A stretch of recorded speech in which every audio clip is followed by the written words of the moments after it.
Oil and gas stakeholders, government functionaries converged on Abuja for the Nigerian Oil and Gas Conference that brings both IOCs and indigenous companies to network, share ideas, showcase their products and services, and ultimately seek to promote the sector phenomenally. The 21st edition of the NOG featured paper presentations, panel discussions, exhibitions, among other activities. One of the thriving and growing indigenous companies that participated at the NOG2022, which provides cables and wires to the energy, oil and gas sector, is Coleman Wires and Cables, the largest cable company in West Africa and probably in Africa. The company, in its own right, in the last 26 years, has been able to grow from a small-scale business to a large-scale company, rising above the hurdles of doing business in Nigeria in the last 26 years into a large-scale company. Speaking on the sidelines of the NOG 2022 edition with the CEO of Coleman Wires and Cables, Mr. George Onofuwokan, is an eye-opener to how great an indigenous small-scale company can grow and thrive if given the support and an enabling environment. The CEO took time out to highlight how the company has been able to achieve a lot in the last 26 years and grew from a small-scale business to a large-scale business, and generally how the journey has been so far for the company. He had this to say. My name is George Onofuwokan. I'm the MD CEO of Coleman Wires and Cable, the largest cable company in West Africa today, and perhaps the largest cable company in Africa. The journey has been so far good. We thank God. We spent the last 26 years growing a small business into a large-scale business, and starting small, starting from a small business, has seen our journey through the years grow to being from a medium size to a large company of today. And in terms of cable production, we are able to produce all sizes of cables in country in terms of wiring cable, power cable, distribution cable, and that has helped us grow the range of business that we are doing today. The CEO, Mr. Onofuwokan, shed more light on how the company has thrived despite some deficiencies in Nigeria's tough business terrain, which can be challenging for indigenous companies in a capital-intensive oil and gas sector. However, he said they have been able to cope and rise above the challenges. Nigeria is a tough terrain to thrive, but nevertheless, it's still a country to thrive in. And I'll explain myself on that. Like, no matter the deficiency in any country, infrastructural deficiencies that we may see, that there's still opportunities in every gap.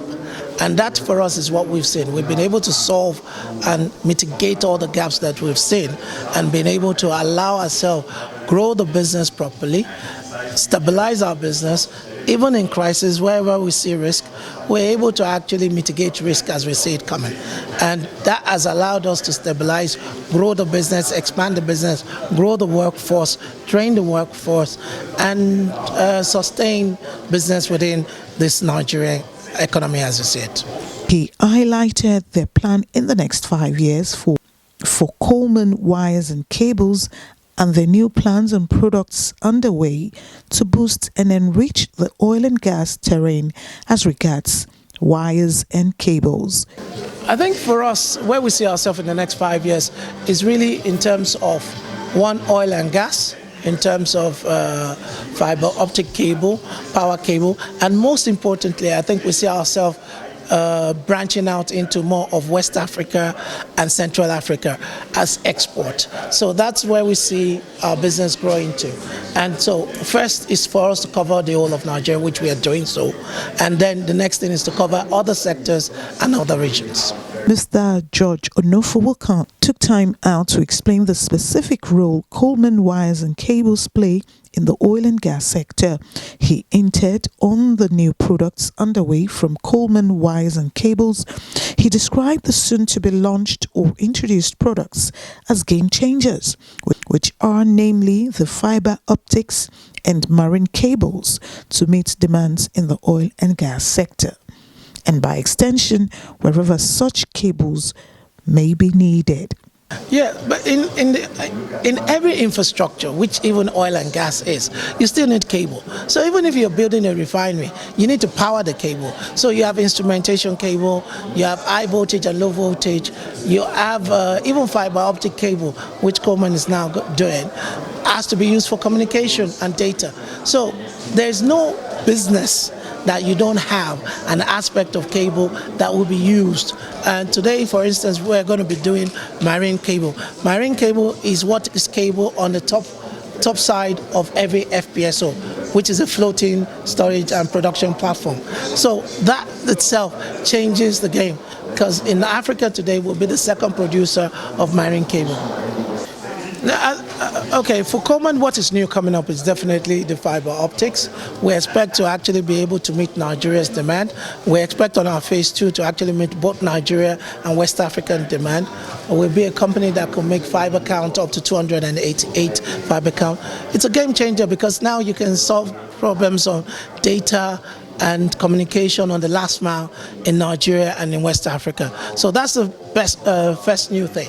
The CEO of Coleman Wires and Cables, a gold sponsor at the Nigerian Oil and Gas Conference 2022, also appreciated the effort of the organizers at the NOG conference and wished them more wins, while also extending some goodwill messages to them.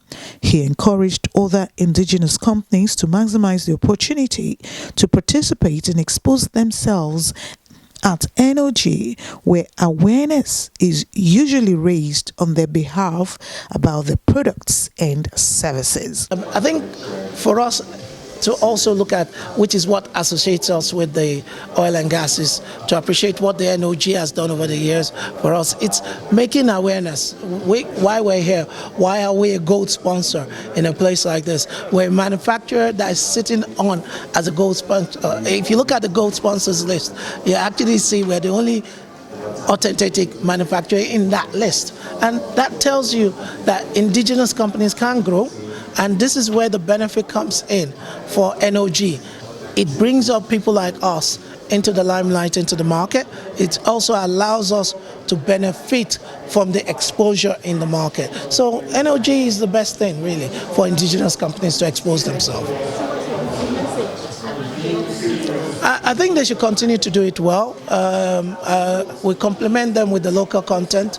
The local content board has done well. Look at the content day, and it has crystallized into a lot of benefits into the Nigerian economy.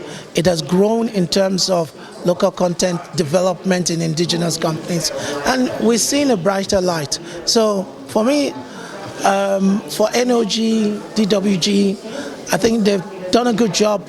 We should continue to encourage them, and for sure they'll continue to see Coleman here.